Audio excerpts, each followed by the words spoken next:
The morning of July 10th, 1943, off the coast of Gela, Sicily, Oberst Hans-Georg Schmidt stood on a bluff overlooking the Mediterranean, watching the largest amphibious invasion in history unfold before his eyes. Over 3,000 Allied ships stretched to the horizon. Landing craft approached the beaches in waves, disgorging tanks and infantry, but Schmidt's attention fixed on something else. Strange, ungainly vehicles were driving directly out of the sea. They looked like trucks with boat hulls welded underneath. 6 wheels, a single propeller at the rear, canvas tops flapping in the wind. They waddled through the surf, climbed onto the sand without pausing, and drove straight up the beach roads into the Sicilian hills. No transfer from landing craft to shore vehicles. No vulnerable moment stuck at the water's edge. These machines simply transitioned from sea to land, as if neither element presented any obstacle at all. Schmidt had studied Allied equipment extensively. He knew about American industrial capacity, their Sherman tanks, their ubiquitous jeeps. If you're enjoying this deep dive into the story, hit the subscribe button and let us know in the comments from where in the world you are watching from today. But this was different. This solved a problem that every army since Alexander the Great had struggled with. How do you sustain an amphibious assault when the enemy destroys every port? The vehicles kept coming, dozens, hundreds, each one carrying 2.5 tons of ammunition, supplies, or troops. They drove to supply dumps inland, unloaded in minutes, then turned around and headed back through the surf to waiting transport ships offshore. The Germans had no equivalent. The Landwasserschlepper, their tracked amphibious tug, weighed 8 tons and moved at walking speed. The Schwimmwagen was a light scout car that could barely carry 4 men. These American vehicles were something else entirely. Full-sized trucks that operated equally well on land and in water. Schmidt watched one of them climb a gradient that would stop most German light vehicles, its 6-wheel drive pulling it effortlessly up the coastal road. He noted the observation in his field journal with careful German precision. Then he called for his radio operator and began drafting a report to division headquarters. The Allies had deployed a new logistical system that threatened to fundamentally alter the mathematics of amphibious warfare. 18 months earlier, in January 1942, the concept had been rejected outright. Senior officers of the United States War Department sat in a Massachusetts conference room examining blueprints for an amphibious truck. The proposal came from an unlikely team: Rod Stevens Jr., a yacht designer from Sparkman and Stevens Incorporated; Dennis Pulliston, a British deep-water sailor living in America; Frank Spear, a reserve officer from the Massachusetts Institute of Technology. Their pitch was straightforward. Take the existing GMC CCKW 2.5-ton truck, wrap it in a watertight boat hull, add a propeller, and create a vehicle that could drive from ship to shore without stopping. The military officials were skeptical. America already had landing craft. LSTs could carry tanks, LCAs could deliver infantry, smaller landing craft could move supplies. Why complicate the logistics chain with a hybrid vehicle that would likely perform both roles poorly? The engineering seemed questionable. A boat needs to float. A truck needs to carry weight. Combining them meant compromises. The hull would make the truck heavier and slower on land. The truck chassis would make the boat unstable and awkward in water. The propeller would add mechanical complexity. The whole concept seemed like engineering for engineering's sake. The military commission thanked the designers politely and rejected the proposal. America would stick with proven technology: specialized boats for water, specialized trucks for land. The designers refused to accept defeat. Sparkman and Stevens had built some of the most successful racing yachts in America. They understood hull design and hydrodynamics better than any military engineer. The GMC CCKW truck was already in production by the thousands. Its robust chassis, powerful engine, and 6-wheel drive made it the workhorse of American logistics. The concept wasn't theoretical. It was practical engineering using proven components. In April 1942, they built a prototype using private funding. The GMC CCKW chassis provided the foundation. Its 269.5 cubic-inch straight-six engine produced 94 horsepower. more than enough to drive the vehicle on land or power a propeller in water. The six-wheel drive system would give traction in soft sand and mud. The existing transmission could be adapted with transfer cases to engage either the wheels or the propeller. The hull was the critical innovation.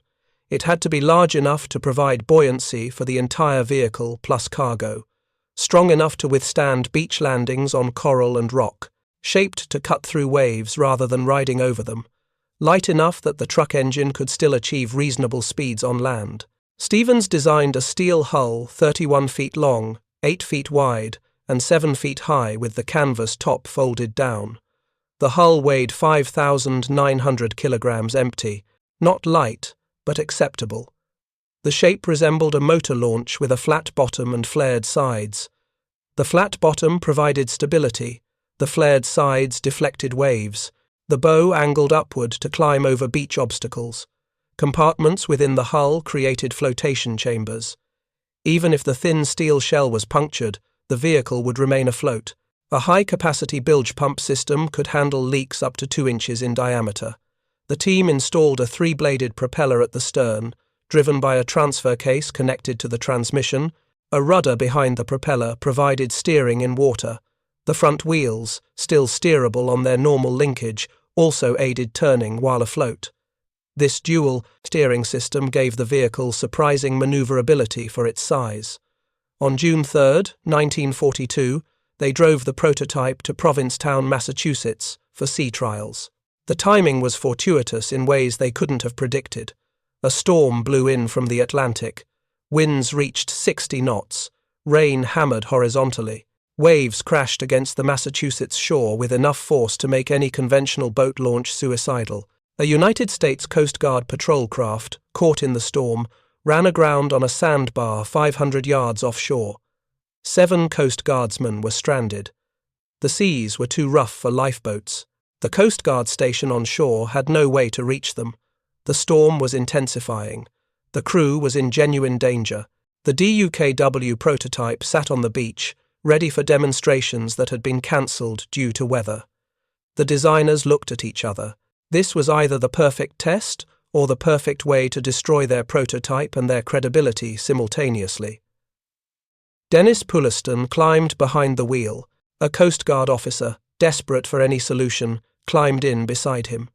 Pulliston drove the DUKW into the surf. Waves broke over the bow. The canvas top snapped in the wind.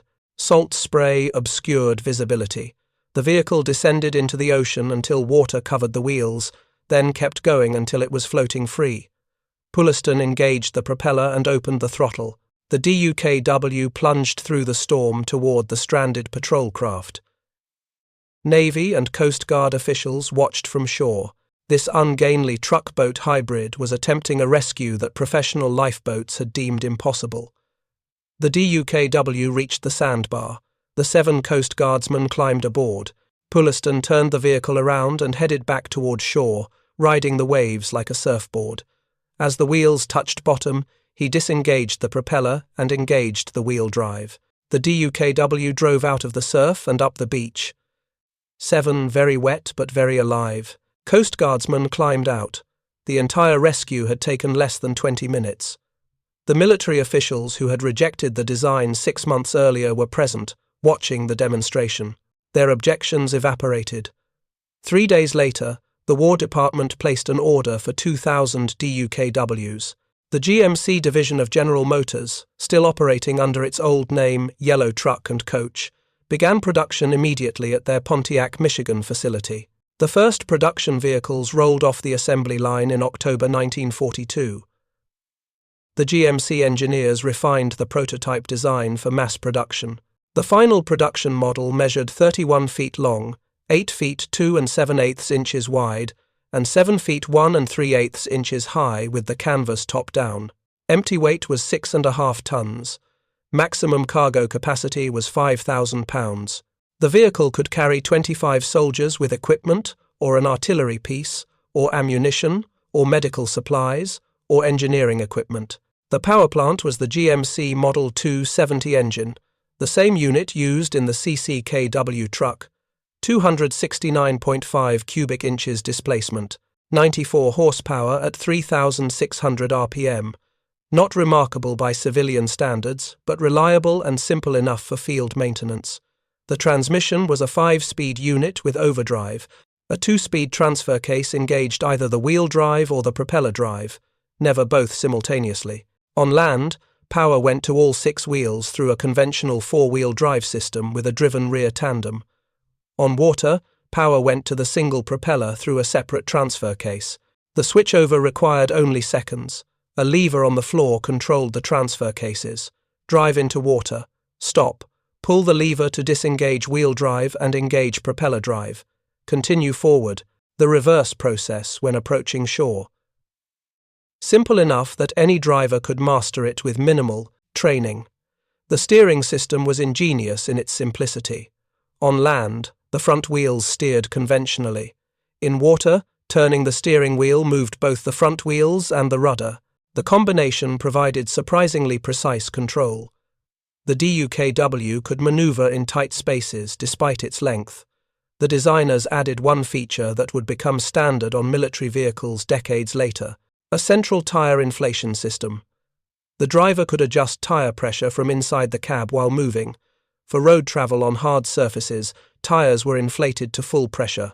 For beach landings on soft sand, pressure was reduced to increase the tire's footprint and improve traction. For rough terrain, intermediate pressures balanced traction and tire protection.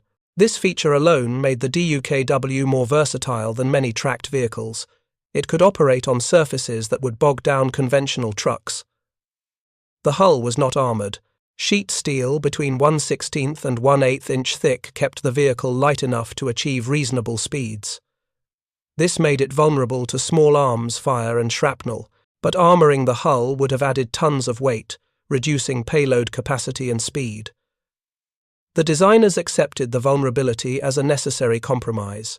1 in 4 DUKWs mounted a 50 caliber Browning heavy machine gun on a ring mount for self-defense, but the primary defensive strategy was speed and maneuverability. Get in, deliver cargo, get out. Don't stay in the kill zone any longer than necessary. Performance specifications revealed the compromised nature of the design. Top speed on roads was 50 miles per hour, respectable for a 2.5-ton truck. Top speed on water was 5.5 knots, or 6.3 miles per hour, slow by boat standards, but adequate for short runs between ships and shore. The operational range on land was 400 miles. On water, range depended more on sea conditions than fuel capacity. The DUKW could cross rivers, navigate harbours, and make short coastal runs. It was not designed for extended ocean voyages. By May 1943, production had reached 1,500 vehicles per month. General Motors coordinated manufacturing across multiple facilities. Engines came from Wisconsin, transmissions from Michigan. Hulls were stamped and welded in Michigan and shipped to final assembly plants. The standardization was nearly perfect. Every component was interchangeable. A mechanic could take parts from any DUKW to repair any other DUKW. This interchangeability would prove crucial in combat conditions where supply lines were chaotic and maintenance depots were improvised. The first DUKWs shipped to the Pacific Theater arrived at Guadalcanal in late 1942. Marines used them for supply runs between offshore transports and beach depots. The vehicles performed adequately but drew skeptical responses from combat units. They looked awkward. The boat hull made them top-heavy on land. The truck chassis made them slow in water. Marines called them ducks, partly from the DUKW designation, partly from their ungainly waddling gait. But the real test would come in Europe. Operation Husky, the invasion of Sicily in July 1943, would be the first large-scale amphibious assault involving DUKWs. Lieutenant General George Patton, commanding the 7th Army Invasion Force, had seen the vehicles during training in North Africa. He immediately grasped their potential. Sicily's ports would be destroyed or heavily defended. The Allies would need to sustain the invasion through beach landings for weeks. Traditional logistics required landing craft to ferry supplies from transport ships to the beach, then trucks to move supplies inland. This created a bottleneck at the beach. landing craft queued up, waiting to unload, supplies piled up on the sand, vulnerable to artillery and air attack. The transfer from boat to truck took time and labour. The DUKW eliminated the bottleneck. It could drive directly from the transport ship, through the water, across the beach, and inland to supply dumps. No transfer, no waiting, no exposed piles of supplies on the beach. Patton requested every DUKW that could be spared. By the time Operation Husky launched on July 10th, approximately 1,000 DUKWs had been allocated to the Sicily invasion. German intelligence had tracked Allied ship movements for weeks. They knew an invasion was coming. They knew the likely landing beaches. They had prepared defensive positions, but they had no intelligence about the DUKW. German coastal observers watched the invasion fleet approach in the pre-dawn darkness. Landing craft of all sizes approached the beaches. LSTs disgorged Sherman tanks. LCAs delivered infantry. And then these strange hybrid vehicles started driving out of the water. German defensive doctrine assumed a clear separation between naval landing phase and ground logistics phase. Defend the beaches, destroy landing craft, force the Allies to establish supply lines over exposed beaches, harass those supply lines with artillery and air attacks. The DUKW undermined that doctrine. There was no clear phase separation. Supply vehicles were also landing craft. They didn't need to establish beach logistics. They drove straight through. British General Sir Harold Alexander watched DUKW operations during the first week of the Sicily campaign. He later wrote that it was not too much to say that the DUKW revolutionized the problem of beach maintenance. The statement was not hyperbole. Traditional beach logistics during amphibious operations created what military planners called a red ball, a traffic jam of men, vehicles, and supplies at the high water mark. Everything had to be unloaded from landing craft, sorted, and loaded onto shore transport. In rough seas or under enemy fire, this process could take hours. The red ball made perfect targets for artillery. The DUKW simply drove through the red ball zone, shipped to shore to supply dump in a single vehicle. During the first 3 days of Operation Husky, Allied forces landed 150,000 troops, 7,000 vehicles, and 300 tanks. Weather conditions were terrible. A storm that nearly caused Eisenhower to postpone the invasion created 3 to 5 foot seas off the Sicilian coast. Landing craft struggled, some swamped, others were damaged on the beaches. The DUKWs kept operating. Their boat hulls were designed for exactly these conditions. They rode over waves rather than ploughing through them. The 6-wheel drive gave them traction on the sandy beaches. Many of the larger landing ships and tank carriers couldn't navigate the shallow waters around Sicily, particularly when seas were rough. The DUKWs could. They proved their worth in the first days of the invasion and became indispensable.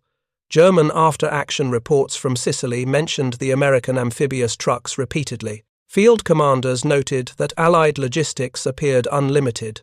Supplies flowed from ships to front-line units with efficiency that seemed impossible given the primitive port facilities. Wehrmacht intelligence tried to determine how many of these vehicles the Americans possessed. The estimates varied wildly. Some reports suggested hundreds. Others guessed thousands. The truth was closer to the higher estimates, and production was accelerating. The Sicily campaign lasted 38 days. By its end, even the most skeptical Allied commanders recognized the DUKW's value. It had proven itself under combat conditions. It had operated in rough seas. It had driven over terrain that stopped conventional trucks. It had maintained supply lines when traditional logistics would have collapsed. The next test would be even more demanding. Normandy. The planners for Operation Overlord, the cross-channel invasion of France, faced logistical challenges that dwarfed Sicily. The invasion would involve over 150,000 troops in the first wave alone. Millions more would follow. The bocage of Normandy was ideal defensive terrain. The nearest major port, Cherbourg, was heavily fortified and would take weeks to capture and repair. Everything depended on sustaining the invasion through beach logistics. The success at Sicily convinced Allied planners to increase DUKW allocations dramatically. By June 1944, production had reached nearly 5,000 vehicles per month. Approximately 2,000 DUKWs were allocated to Operation Overlord. They would be critical to the invasion's success. If you find this story engaging, please take a moment to subscribe and enable notifications. It helps us continue producing in-depth content like this. June 6, 1944. H-hour at Omaha Beach. The weather was marginal. Eisenhower had postponed the invasion 24 hours, hoping for improvement. The forecast showed a brief window of acceptable conditions. If they didn't go now, they'd wait 2 weeks for the next suitable tide. The seas were rougher than planners had hoped. 3 to 5 foot waves rolled across the English Channel. For the infantry in their landing craft, it was miserable. For the DUKWs, it was disaster. The planners had made a critical error. In an attempt to provide artillery support during the first assault wave, they had loaded 12 DUKWs with 105mm howitzers. Each howitzer weighed over 2,000 pounds. Combined with ammunition and the gun crew, these DUKWs were carrying nearly their maximum load. In calm water, this would have been acceptable. The DUKW was designed to carry 2.5 tons, but these were not calm waters. The DUKWs launched from their transport ships into the rough seas off Omaha Beach. The vehicles immediately began taking on water over the low freeboard. The weight of the howitzers drove the hulls deeper into the water. Waves broke over the sides. 11 of the 12 howitzer-equipped DUKWs sank before reaching shore. The howitzers, the ammunition, and tragically, many of the crew members were lost. The one DUKW that survived arrived on Omaha Beach without the artillery support that planners had counted on.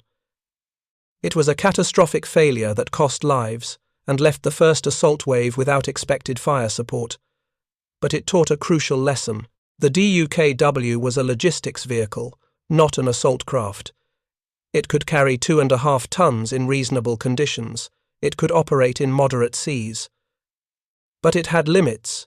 Overload it or use it in extreme conditions, and it would fail. The other DUKWs, loaded with standard supplies rather than oversized artillery, performed as designed. Throughout D-Day and the weeks that followed, approximately 40% of all supplies that came ashore were carried by DUKWs. 2,000 vehicles operating around the clock, driving from transport ships through the surf to supply dumps inland. The efficiency was staggering. A single DUKW could make 4 round trips per day, load at the ship, drive to shore, unload at the supply dump, drive back through the surf, return to the ship. 8 hours of operation could move 10 tons of supplies. Multiply that by 2,000 vehicles, and the tonnage became enormous. The beaches of Normandy saw DUKW traffic that resembled a highway system. Vehicles queued at the transport ships, loaded, drove to shore in convoy formation, unloaded in designated zones, and returned for another load. The operation ran with assembly line precision. Military police directed traffic at the water's edge. Engineers marked the safest routes through beach obstacles. Maintenance crews worked on damaged vehicles between runs. The DUKWs became the arteries of the invasion, pumping supplies from the ships to the growing Allied lodgement in France. German artillery targeted the beaches constantly. Forward observers in the hills, overlooking Omaha and Utah beaches, called in fire missions on the supply dumps and vehicle concentrations. The DUKWs were vulnerable. Their thin steel hulls offered no protection from shrapnel, but they were also fast and numerous. Destroy one, and 5 more took its place. The sheer quantity of vehicles overwhelmed German defensive efforts. General Dwight Eisenhower toured the Normandy beaches on June 12, 6 days after D-Day. He rode in a DUKW, driving from a transport ship through the surf to inspect the beachhead. Accompanying him were General George Marshall, Army Chief of Staff, and Admiral Ernest King, Chief of Naval Operations. The most senior American military leaders in the European theatre chose to tour the battlefield in a DUKW. That choice was deliberate. Eisenhower later stated that the DUKW was one of the most valuable pieces of equipment produced by the United States during the war. He placed it in the same category as radar, long-range fighters, and the proximity-fused anti-aircraft shell, tools that fundamentally altered the strategic balance. By late June, the Allies had established sufficient logistics through the Normandy beaches to begin the breakout. Patton's Third Army, equipped with thousands of vehicles including hundreds of DUKWs, began the race across France. But rivers remained obstacles. The Seine, the Moselle, the Meuse. Every major river in France had been prepared for demolition by retreating German forces. Bridges were destroyed. Ferry sites were mined. The advance depended on engineers building pontoon bridges or finding intact crossing points. The DUKWs offered an alternative. They could simply drive across. When the British Second Army reached the Waal River during Operation Market Garden in September 1944, they used DUKWs to ferry troops and supplies across, while engineers built pontoon bridges. The vehicles operated continuously, shuttling back and forth, maintaining supply lines that would have otherwise required days to establish. The Rhine crossing in March 1945 saw 370 DUKWs cross with American forces. They carried engineers, pontoon bridge components, and initial supplies for the bridgehead. German defenders on the east bank watched in frustration as Allied logistics simply drove through the river obstacle that was supposed to provide weeks of defensive advantage. Meanwhile, in the Pacific theatre, the DUKW was proving equally valuable under completely different conditions. The island-hopping campaign required amphibious assaults on coral atolls where no ports existed and probably never would. Supplies had to come directly from ships to temporary beach depots. The DUKW was ideal for these operations. Saipan in June 1944. Marines landed under heavy fire. The beaches were exposed. The Japanese defenders had prepared for months, but within hours of the initial landings, DUKWs were bringing ammunition, water, rations, and medical supplies directly to frontline units. More importantly, they were evacuating wounded. A DUKW could be quickly converted to an ambulance by mounting stretchers across the cargo bed. Wounded Marines were loaded at the beach, driven through the surf, and delivered to hospital ships offshore. The speed of this evacuation improved survival rates significantly. Minutes mattered for battlefield casualties. The faster a wounded man reached a field hospital, the better his chances. The DUKW cut evacuation time from hours to minutes. Marine drivers learned specialized techniques for Pacific operations. In heavy surf, they would gun the engine and ride the waves like surfboards, landing well up on the beach beyond the worst of the breaking water. For coral reefs that would tear the bottom out of conventional landing craft, they drove straight over, the 6 wheels finding purchase where propellers would be destroyed. By August 1945, when the war ended, General Motors had produced 21,147 DUKWs. The production run spanned just under 3 years. At peak production in 1944, factories were completing one vehicle every 90 seconds during operating hours. The Allied nations received substantial allocations through Lend-Lease. Britain received 2,000 DUKWs. Australia received 535. The Soviet Union received 586. Canadian forces used approximately 800. The vehicles served in every theatre where Allied forces conducted amphibious operations. They crossed the English Channel, the Mediterranean, the Rhine, the Elbe, and countless Pacific atolls. They operated in Arctic conditions in northern Europe and tropical heat in the South Pacific. They drove through mud in Italy, sand in North Africa, and coral in the Pacific Islands. The German military never developed an equivalent. The Landwasserschlepper was designed as a river tug for engineer operations, not a general-purpose amphibious vehicle. Only about 1,000 were produced, and they saw limited service.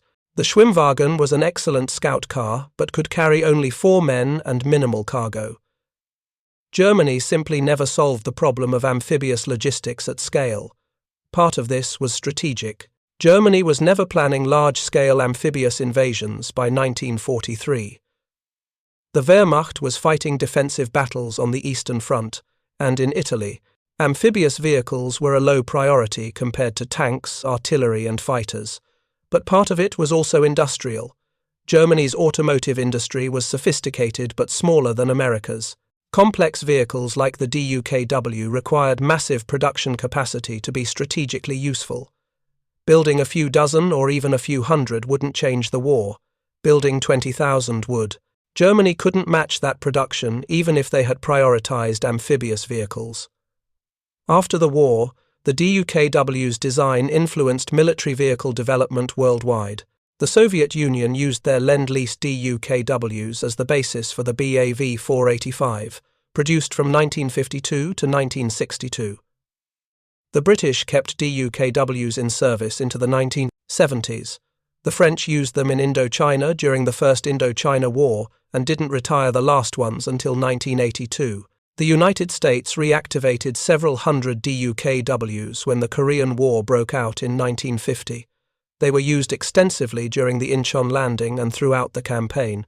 The same vehicles that had served in Normandy and the Pacific were still performing their mission 6 years later. The design was fundamentally sound, simple enough to be reliable, robust enough to handle abuse, effective enough to remain useful decades after the war. The civilian afterlife of the DUKW began in 1946. War surplus sales put thousands of vehicles on the civilian market. Some became fire department rescue vehicles in flood-prone areas. Others were converted to dump trucks or wreckers. But the most successful civilian use was tourism. Entrepreneurs recognized that tourists would pay to ride in an amphibious vehicle. Cities with waterfronts were perfect venues. Drive through downtown streets, then plunge into the harbor or river for a water tour, then drive back onto land. In 1946, Mel Flath started the first DUKW tour company in Wisconsin Dells, Wisconsin. The concept proved popular. Other operators started similar services in Boston, Seattle, Philadelphia, London, and Dublin. By the 21st century, refurbished DUKWs were carrying tourists in cities worldwide. Some of these vehicles were 70-year-old originals, still operating with minimal modifications from their wartime configuration. The fact that a vehicle designed for combat logistics could transition successfully to civilian tourism spoke to the soundness of the basic design. The DUKW represented a specific type of American engineering philosophy that manifested repeatedly during World War II. Take proven components, combine them in novel ways to solve specific problems. Design for mass production rather than optimal performance.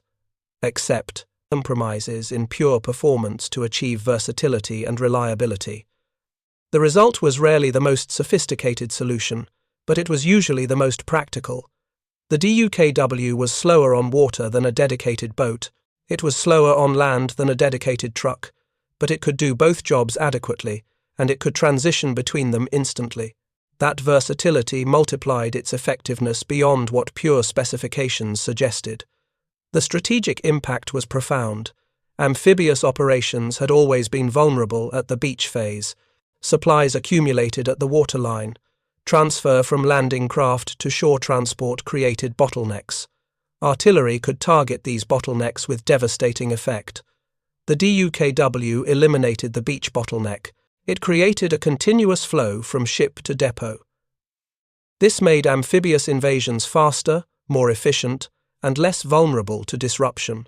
The Allies could sustain larger forces through beach logistics for longer periods. That capability shaped the entire European and Pacific campaigns. Every major amphibious operation from Sicily forward depended on DUKW logistics. Without them, the Normandy invasion would have required capturing a major port within days rather than weeks. The Pacific Island campaign would have moved more slowly. The Rhine crossing would have taken longer. None of these operations would have been impossible without the DUKW, but all of them would have been harder, slower, and costlier. Oberst Schmidt's observation on that Sicilian bluff in July 1943 proved prophetic. The DUKW had fundamentally altered the mathematics of amphibious warfare. German military doctrine had assumed that destroying ports and bridges would slow Allied advances. Those assumptions were partly correct, but the DUKW reduced the impact of those destroyed facilities. It couldn't replace major ports, but it could sustain an invasion long enough to capture and repair those ports. That difference mattered. The vehicle, that senior American officers had dismissed as impractical, became one of the war's most important logistics innovations. The yacht designers and engineers who persisted despite rejection had created something that shaped the outcome of the war. The prototype that rescued Coast Guardsmen in a Massachusetts storm became the vehicle that drove through the surf at Normandy, Sicily, and 100 Pacific beaches. The ungainly duck that Marines initially mocked became the vehicle they cheered when it evacuated their wounded. The compromise design that was too slow on water and too awkward on land performed both roles well enough to change how modern armies conduct amphibious operations. 70 years later, military forces worldwide still use the concepts pioneered by the DUTW. Modern amphibious vehicles are faster, larger, and more capable, but they all trace their lineage to that first prototype that drove into a storm and proved that a truck could be a boat, that a single vehicle could eliminate the most dangerous phase of amphibious operations. That American industrial capacity combined with practical engineering could produce tools that won wars. Thank you for watching. For more detailed historical breakdowns, check out the other videos on your screen now and don't forget to subscribe.